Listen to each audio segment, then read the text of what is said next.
আসতেছে এখানে বাচ্চারা। আসসালামু আলাইকুম। আমি আসছি বর্তমানে নেপালের বারদিওয়াস এর হচ্ছে রানীবাস নামে একটা জায়গায়। এখানে এখানে একটা স্কুল আছে এই পাশে। এখানে একটা ইন্টারেস্টিং জিনিস দেখেন, এখানে একটি টং দোকান। মূলত এখানে স্কুলের বাচ্চাদের জন্য বিশেষ করে উনি বানাইছে। একটা মহিলা কাজ করতেছে এখানে, যিনি অনেক পরিশ্রমী। হ্যাঁ, উনি এটা করে ওনার সংসার চালাই। এখানে উনি আসলে কি সেল করতেছে এটা আমি আপনাদের দেখাবো এখন বর্তমানে। दीदी नमस्ते, नमस्ते। कैसे आप? ठीक है। आप लोग तो बहुत हार्ड काम करते हैं। अभी आप क्या बना रहे हैं इधर? चटपटी। এটা মুড়ি মাখা বলে আমাদের এখানে। তো এখানে উনি মুড়ি মাখা বানাইতেছে। ये क्या डाल रहे हैं? क्या है? सॉस। সস।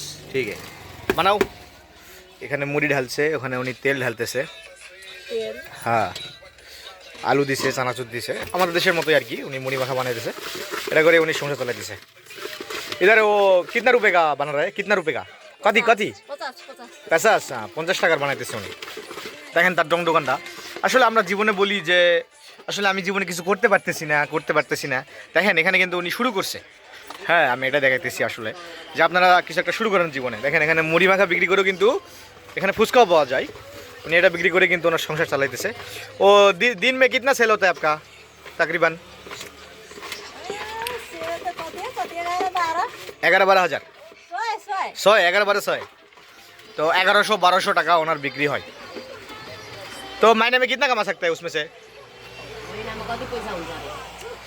এখানে একজন ট্রান্সলেট করতেছে। ওই 12-14-15 হাজার টাকা উনি, নেপালে টাকা আর কি, বাংলাদেশে 10,000 টাকা হবে, উনি কামাই করতেছে করে উনি সংসার চালাইতেছে।